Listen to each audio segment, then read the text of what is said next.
আসসালামু আলাইকুম ওয়া রাহমাতুল্লাহি ওয়া বারাকাতুহু। বিসমিল্লাহির রহমানির রহিম। আলহামদুলিল্লাহি রাব্বিল আলামিন ওয়াল আকিবাতু লিল মুত্তাকিন ওয়াসসালাতু ওয়াসসালামু আলা নাবিয়্যিহি মুহাম্মাদিন ওয়া আলিহি ওয়া আসহাবিহি আজমাইন, আম্মা বা'দ। সম্মানিত দিনদার ভাই বোনেরা, আজ আমি আপনাদের জন্য অত্যন্ত চমৎকার একটা ভিডিও নিয়ে হাজির হয়েছি। বন্ধুরা আমার, আপনারা জানেন গত কয়েক বছর পর্যন্ত আমি বাংলাদেশের বিভিন্ন প্রান্তে সফর করে বেড়াচ্ছি। আলহামদুলিল্লাহ, যেখানেই যাচ্ছি অসংখ্য অগণিত ভাই ও বোন আমার সাথে দেখা সাক্ষাৎ করে তাদের নানা রকম সমস্যার কথা তুলে ধরছেন। আমিও আমার সাধ্যানুযায়ী তাদের সাহায্য করার চেষ্টা করে যাচ্ছি। বন্ধুরা আমার, আল্লাহ রাব্বুল আলামিনের কাছে এই প্রার্থনা করি, আল্লাহ রাব্বুল আলামিন যেন আমাকে আমৃত্যু মানুষের খেদমতে নিয়োজিত রাখেন, আমিন। বন্ধুরা আমার, আমরা যখন বিভিন্ন এলাকায় সফরে বের হই, নানা মানুষ নানা সমস্যা নিয়ে আমাদের সাথে দেখা সাক্ষাৎ করে থাকেন। তো বন্ধুরা আমার, এইসব সমস্যার মধ্যে বিশেষ কয়েকটা দিক থাকে। যেমন অনেকেই বলে থাকেন যে স্যার, আমাদের অভাব অনটন দূর হচ্ছে না। অনেকেই বলে থাকেন যে স্যার, নিজে বিয়ে করতে পারছি না। অনেকে বলে থাকেন যে স্যার, আমাদের সন্তানদের বিয়ে দিতে পারছি না। কেউ বা আবার ভাগ্য খোলার জন্যে কোনো একটা তদবির চেয়ে থাকেন। তো বন্ধুরা আমার, আজকে আমি সূরা কাসাসের আলোকে ছোট্ট একটা দোয়া আমি শিখাবো, যে দোয়াটি স্বয়ং মূসা আলাইহিস সালাতু ওয়াসসালাম পড়েছিলেন, আর যে দোয়াটি সূরা কাসাসের 24 নম্বর আয়াতের মধ্যে উল্লেখ করা হয়েছে। মুহাদ্দিসিনে কিরাম লিখে থাকেন, হযরত মূসা আলাইহিস সালাতু ওয়াসসালাম সূরা কাসাসে বর্ণিত যে দোয়াটি পাঠ করেছিলেন, এই দোয়াটির মাধ্যমে মূলত তিনি 3টা নেয়ামত লাভ করেছিলেন। সুবহানাল্লাহি ওয়া বিহামদিহি সুবহানাল্লাহিল আযীম। 1 নম্বর নেয়ামত হচ্ছে, এই দোয়ার মাধ্যমে আল্লাহ রাব্বুল আলামিন তার জীবন থেকে অভাব অনটন দূর করে দিয়েছিলেন। 2 নম্বর নেয়ামত হচ্ছে, এই দোয়ার মাধ্যমে তিনি হযরত শুআয়ব আলাইহিস সালাতু ওয়াসসালামের সুন্দরী কন্যাকে বিয়ে করতে পেরেছিলেন। 3 নম্বরে, এই দোয়ার মাধ্যমেই তিনি নবুয়তি লাভ করেছিলেন। সুবহানাল্লাহি ওয়া বিহামদিহি সুবহানাল্লাহিল আযীম। তো বন্ধুরা আমার, মুহাদ্দিসিনে কিরাম, আউলিয়া কিরাম এই দোয়াটিকে বিভিন্ন কিতাবের মধ্যে উল্লেখ করেছেন। তারা বলেছেন যে পরীক্ষার আলোকে দেখা গেছে হযরত মূসা আলাইহিস সালাতু ওয়াসসালামের এই দোয়া যে বেশি করে পাঠ করবে, তার 3টা অবশ্যই নেয়ামত লাভ হবে। 1 নম্বর নেয়ামত, সে সুন্দরী কোনো কন্যা বা সুন্দরী কোনো পাত্রকে বিয়ে করতে পারবে, অর্থাৎ কোনো পরহেজগার সুন্দরী কন্যা অথবা পাত্রকে সে বিয়ে করতে পারবে। 2 নম্বরে, তার জীবন থেকে অভাব অনটন দূর হয়ে যাবে। 3 নম্বরে, তার ভাগ্য খুলে যাবে। সুবহানাল্লাহি ওয়া বিহামদিহি সুবহানাল্লাহিল আযীম। তো বন্ধুরা আমার, যে সমস্ত বাবারা মায়েরা আমার সাথে দেখা সাক্ষাৎ করে বলে থাকেন যে স্যার, কন্যা সন্তান আছে কিন্তু বিয়ে দিতে পারছি না। অনেকে এটাও বলে থাকেন যে স্যার, আমার বেশ কয়েকটা ছেলে সন্তান আছে, সবার বিয়ে হয়ে গেছে, একটা ছেলের বিয়ে কোনোভাবেই হচ্ছে না। তো আসলে আমাদের দেশের মানুষ অনেক রকমের আছে, কেউ বদ কেউ ভালো। অনেকেই আছেন যারা একটা ভালো মেয়ের বিয়ে আটকিয়ে রাখার জন্য নানা রকম তদবির জাদুটোনা বানসেহের করে থাকেন। আবার অনেকে আছেন যে একটা ভালো ছেলে, তার বিয়েটা যাতে না হয় সেজন্যও নানা রকমের বানসেহের জাদুটোনা করে থাকেন।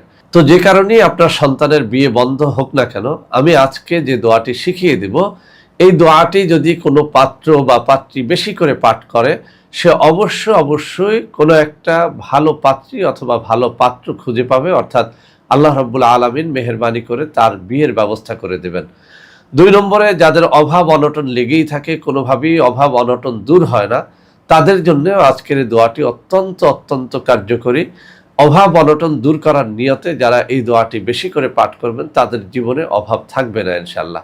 3 নম্বরে, যারা বলেন যে স্যার, সবাই কাজ পায়, সবাই চাকরি পায়, সবাই ভালো কিছু পায়, আর আমি যেখানেই যাই আমার ভাগ্যটা খোলে না, আমি সেই সব জিনিস পাই না যা আমি খুঁজে বেড়াই।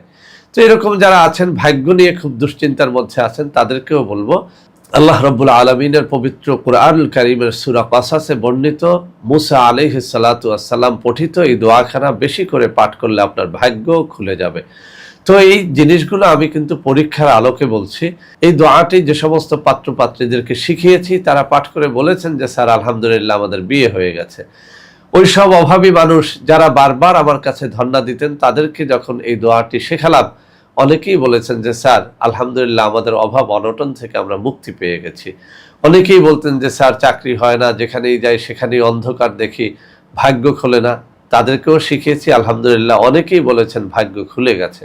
যেহেতু পবিত্র কোরআনুল কারীমের আয়াত এবং স্বয়ং মুসা আলাইহিস সালাতু ওয়াসসালাম অত্যন্ত কায়মনোবাক্যে এই দোয়া পাঠ করে তিনি বহু নিয়ামত লাভ করেছেন, আমরাও যদি সেই বিশ্বাস সেই ইরাদা রেখে আল্লাহ রাব্বুল আলামিনের কাছে এই দোয়ার মাধ্যমে প্রার্থনা করতে পারি, ইনশাআল্লাহ আপনার আমার জীবনের সমস্ত কষ্ট দূর হয়ে যাবে, বিবাহ যদি না হয়ে থাকে সেটি হয়ে যাবে এবং ভাগ্য খুলে যাবে। তো বন্ধুরা আমার, এই যে দোয়াটা আমি এখানে উল্লেখ করলাম, এই দোয়াটির একটা অত্যন্ত সুন্দর শানে নুজুল রয়েছে। আমি সংক্ষেপে সেই শানে নুজুলটা আপনাদের সামনে উল্লেখ করতে চাই। এর দ্বারা এই দোয়াটার প্রতি আপনাদের ভক্তি শ্রদ্ধা বেড়ে যাবে এবং আপনারা এই দোয়াটি পড়তে ইনশাআল্লাহ উদ্বুদ্ধ হবেন। তো বন্ধুরা আমার, ঘটনাটি বিভিন্ন কিতাবে বর্ণিত হয়েছে। ঘটনা হচ্ছে এরকম, হযরত মুসা আলাইহিস সালাতু ওয়াসসালাম তখনও নবুয়তি লাভ করেন নাই। তিনি তৎকালীন বাদশাহ ফেরাউনের দরবারে চাকরি করতেন।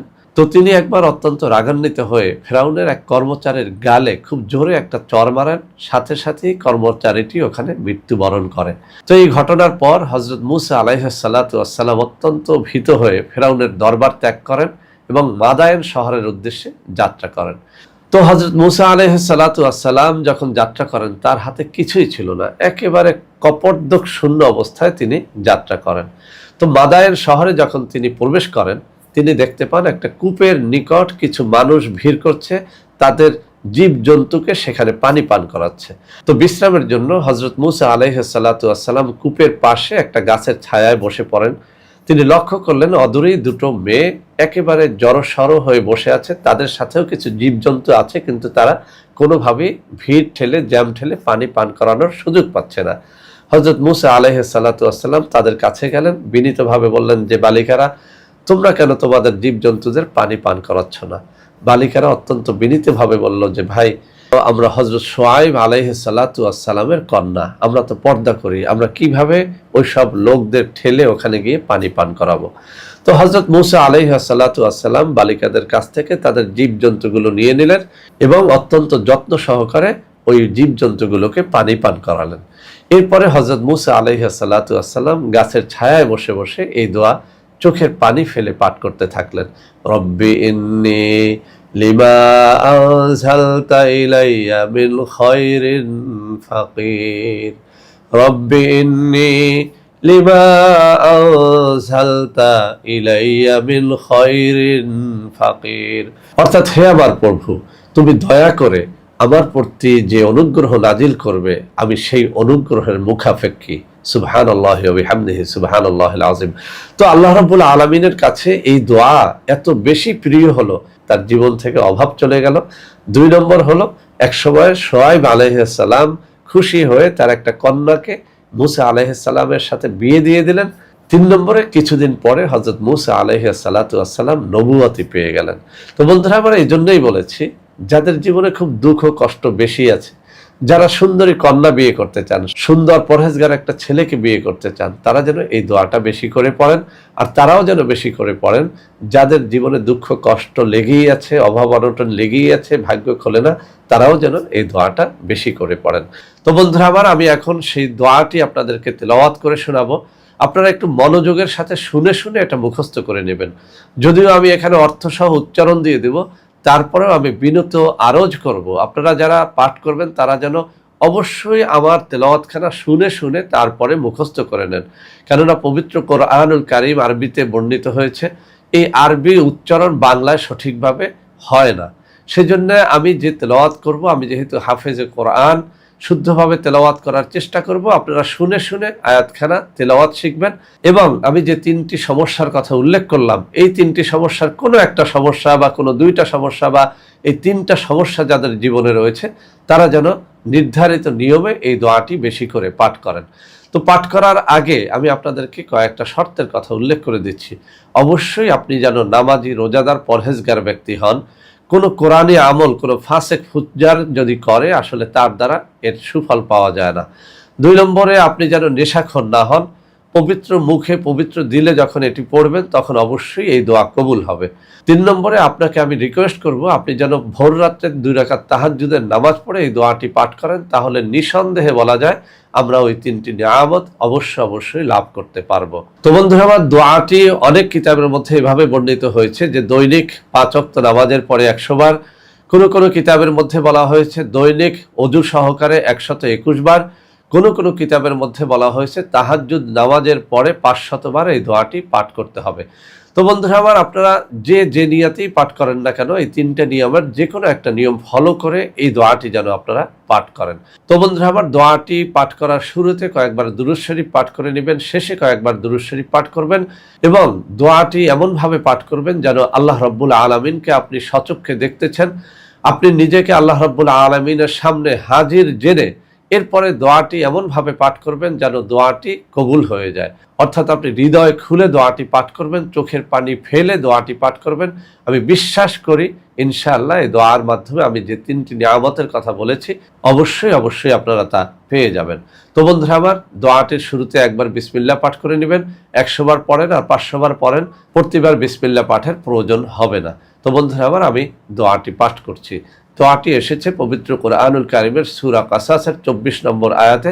আল্লাহ রাব্বুল আলামিন হযরত মুসা আলাইহিস সালাতু ওয়াস সালাম কর্তৃক পঠিত এই দোয়াটি পবিত্র কোরআনুল কারীমে উল্লেখ করেছেন। তো বন্ধুরা আমার, দোয়াটি এভাবে হৃদয় দিয়ে পাঠ করবেন। বিসমিল্লাহির রহমানির রহিম। রব্বি ইন্নী লিমা আনজালতা ইলাইয়া মিন খায়রিন ফাকির। চোখের পানি ফেলে হৃদয় খুলে আল্লাহ রাব্বুল আলামিনের কাছে এভাবে প্রার্থনা করবেন, রব্বি ইন্নী লিমা আনজালতা ইলাইয়া মিন খায়রিন ফাকির। রব্বি ইন্নী লিমা আনজালতা ইলাইয়া মিন খায়রিন ফাকির। রব্বি ইন্নী লিমা আনজালতা ইলাইয়া মিন খায়রিন ফাকির। রব্বি ইন্নী লিমা আনজালতা ইলাইয়া মিন খায়রিন ফাকির। বন্ধুরা আমার, আপনি বিবাহের উদ্দেশ্যে পড়েন অথবা ভাগ্য খোলার নিয়তে পড়েন অথবা অভাব অনটন দূর করার নিয়তে পড়েন, যেভাবেই পড়েন না কেন অত্যন্ত হৃদয় খুলে আল্লাহ রাব্বুল আলামিনের কাছে কায়মনোবাক্যে প্রার্থনার মতো করে এই দোয়াটি পাঠ করবেন। তো বন্ধুরা আমার, পবিত্র কোরআনুল কারীমের এই দোয়াটি অবশ্যই আপনারা যেন আমল করেন। যারা এই সমস্ত বিপদের মধ্যে রয়েছে তাদেরকেও যেন আমলটি শিখিয়ে দেন। আমার এই ভিডিওটি ওই সমস্ত বন্ধুদের মধ্যে ছড়িয়ে দেবেন যারা এই সমস্ত বিপদের মধ্যে রয়েছে। তো বন্ধুরা আমার, ভিডিওটি ভালো লাগলে লাইক করবেন, কমেন্ট করবেন, শেয়ার করবেন, আমাদের প্রত্যেকটা চ্যানেলকে ভালোবেসে সাবস্ক্রাইব করবেন। আল্লাহ হাফেজ। আসসালামু আলাইকুম ওয়া রাহমাতুল্লাহি ওয়া বারাকাতুহু।